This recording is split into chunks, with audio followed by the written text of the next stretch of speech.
94.3 माई FM पर जीना इसी का नाम है में आप हैं माही के साथ। शाम तो जैसे हो ही नहीं रही थी। आंख बंद करता था तो रोहन को वही चेहरा दिखता था, बहते झरने जैसा, साफ और खिले हुए फूल जैसा निर्दोष चेहरा, बड़ी काली आंखें, घुंघराले बाल। पहले दिन जब बस स्टैंड पर देखा था उसे तो बस में चढ़ रही थी और रोहन रह गया था। उसके बाद 4-5 दिन के बाद एक बार एक फूल की दुकान पर दिखाई दी और फिर बार बार दिखाई देता था वो चेहरा, कभी बस स्टैंड पर, कभी दुकान में, कभी मॉल में। शायद इसी एरिया में रहती होगी, ये तो पता चल गया था। पर कौन थी वो 2-3 महीने बाद पता चला। उस दिन रोहन बाइक लेकर वहां से गुजर रहा था और एक छोटा बच्चा बीच रास्ते पर खड़ा ऊपर बालकनी में किसी से बात कर रहा था। रोहन के हॉर्न बजाने पर भी वो बच्चा हटा नहीं। वो किससे बात कर रहा था ये देखने के लिए रोहन ने ऊपर देखा तो वहां बालकनी में वही चेहरा दिखा। स्कूल कॉलेज में तो सब रोहन को चिढ़ाते थे कि रोहन ब्रह्मचारी है, लड़कियों से दूर भागता है। भगत, साधु, संत कई टैग थे रोहन के। उन्हें जब पता चलेगा कि रोहन किसी लड़की को सिर्फ देखकर उसके प्यार में गिरफ्तार हो गया है तो क्या सोचेंगे? पहली नजर का प्यार, और क्या। पता ही नहीं चला कब आदत सी हो गई उस चेहरे को देखने की, कब वो चेहरा दिल में उतर गया, कब वो चेहरा रोम रोम में बस गया। अब तो रोहन ने रूट भी बदल दिया था, वहीं से गुजरता था। 1-2 बार तो गिरते गिरते बचा। ऊपर से हंसी सुनाई दी। वैसे तो रोहन को गुस्सा आना चाहिए था पर वो हंस रही थी तो रोहन भी हंस पड़ा। फिर तो एक दिन वहां से गुजर रहा था कि अंदर से आवाज भी सुनाई दी, रिद्धि या फिर सिद्धि, कुछ ऐसा ही था। लो, नाम भी पता चल गया। पर लॉटरी तो तब लगी जब अपने ही किसी जानने वाले के एक फंक्शन में रोहन ने उसे देखा। फिर क्या हुआ जानिए बस थोड़ी देर में। 94.3 माई एफएम पर मैं हूँ माही।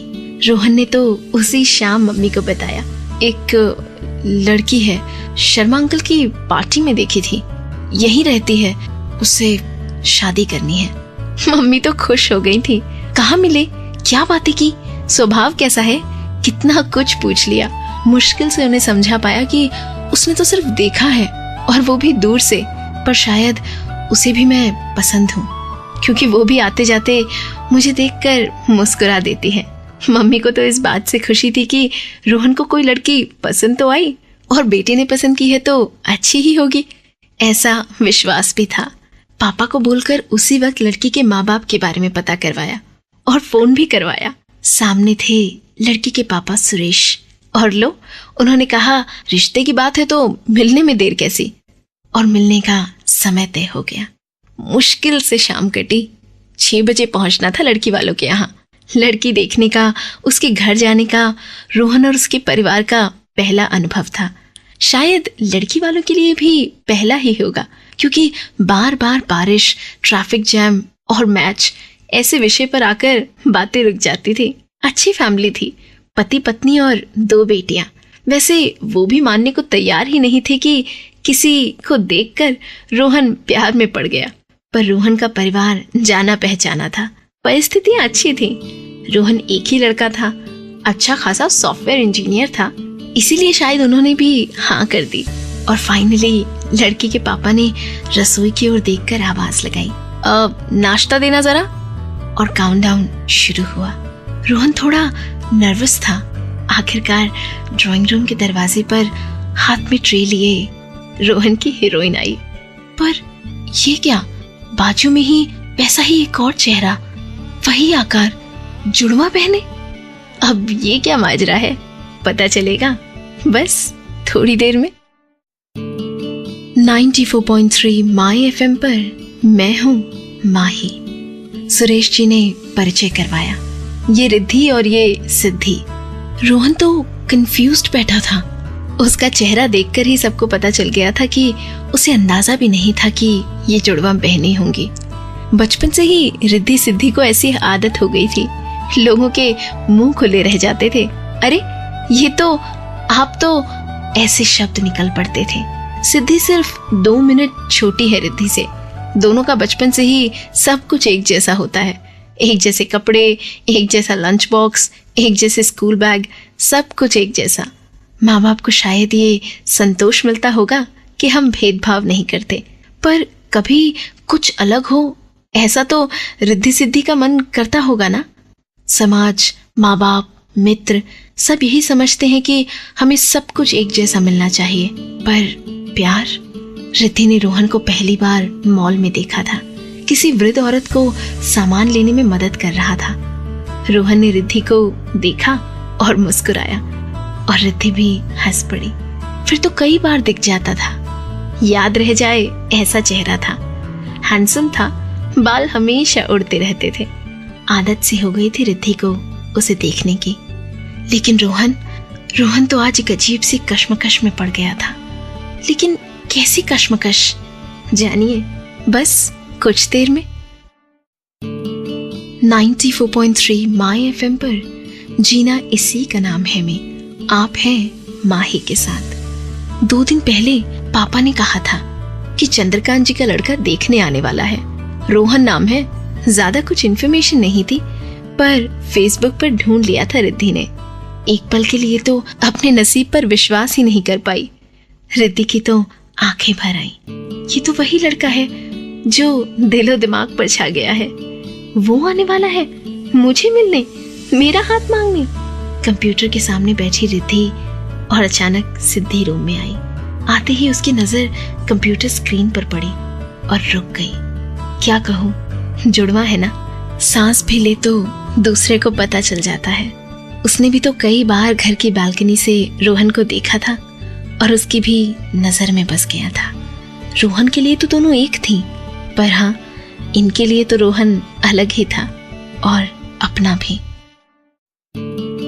94.3 माय एफएम पर जीना इसी का नाम है में आप हैं माही के साथ। रोहन को पता भी नहीं है कि रिद्धि सिद्धि बहनें हैं।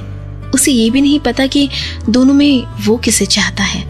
बहुत ही विचित्र परिस्थिति में आ गए थे सब।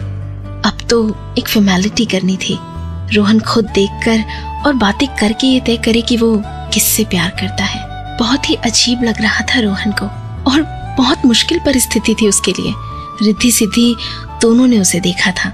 दोनों बहनों ने अलग अलग मिलकर भी जवाब तो एक से ही दिए। दोनों ने लैंग्वेज के साथ मास्टर्स किया है। दोनों को हिंदी मूवीज पसंद है। दोनों का प्रिय सिंगर आतिफ असलम है। रोहन अब और परेशान हो गया। सदा हंसता हुआ उसका चेहरा आज बहुत ही मायूस दिख रहा था। रिद्धि ने वही निर्णय लिया जो बचपन से लेती आई थी। 2 मिनट ही सही, पर सिद्धि छोटी बहन थी। उसने अपना निर्णय जाहिर कर दिया। सिद्धि रोहन के साथ शादी करेगी, पर रोहन तो अब भी कश्मकश में ही था। वो किसके लिए हाँ करेगा, जानिए इस गाने के बाद। 94.3 माय एफएम पर आप हैं माही के साथ। रोहन ने कभी सपने में भी नहीं सोचा था कि उसके साथ ऐसा होगा। ऐसी सिचुएशन उसकी लाइफ में कैसे आ गई। रोहन उनके घर के पास बेंच पर देर रात तक बैठा रहा। मम्मी पापा घर चले गए थे। वही चेहरा जिसे मैंने चाहा, जो मेरी सांसों में बस चुका है। अब पता चला कि संस्कारी है, पढ़ी लिखी है, लेकिन किसे पसंद करूं। रोहन वहां बैठा ही था कि एक भिखारी वहां से निकला। बिना देखे ही रोहन ने 100 रुपए का नोट निकाला और उसे दे दिया। उसने कहा, खुश रहेगा, जा। रोहन हंस पड़ा। बाबा जी, 100 रुपए तो आपको मिले हैं, खुश तो आप रहेंगे। उसने कहा, बच्चा, जो देता है वही खुशी पाता है। वो तो चला गया, पर रोहन को अपना जवाब मिल गया। वो रिद्धि थी जिसने छोटी बहन के लिए अपने प्यार का बलिदान देने का निर्णय किया। वो रिद्धि ही थी जिसने दूसरों के लिए सोचा। वो रिद्धि थी जो प्यार में देने का महत्व जानती थी। रोहन खड़ा हुआ। रात के 11:30 बज गए थे। रोहन ने रिद्धि के घर का दरवाजा खटखटाया। उसके हाथ में मुरझाए हुए गुलाब के फूल थे। सब लोग बाहर आ गए। इस बार भी चेहरे तो 2 थे, पर अब रोहन से गलती नहीं होगी। जिन आंखों में प्यार की चमक देखी थी, वही तो थी रोहन की रिद्धि। रोहन ने उसके हाथों में फूल दिए और पूछा, मुझसे शादी करोगे रिद्धि? अब कोई कश्मकश नहीं थी। रिद्धि ने शर्मा के अपना सर झुका दिया और रोहन की बाहों में समा गई।